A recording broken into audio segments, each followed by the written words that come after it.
All right, so going in, what was your expectation and what did you actually witness? Did the expectation meet up to what you meet with what you saw?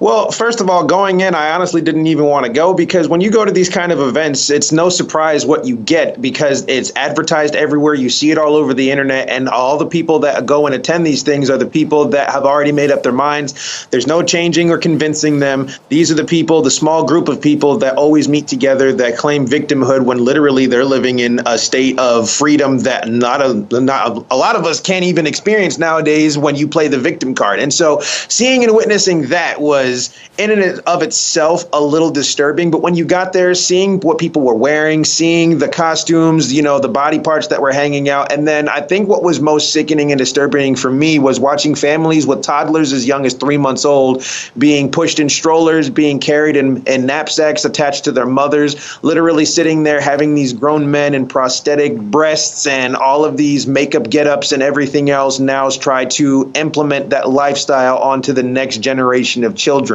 And this is the thing that you see a lot of. Everyone is swearing up and down that conservatives don't want trans people to exist. Regardless of what you feel about them, they exist.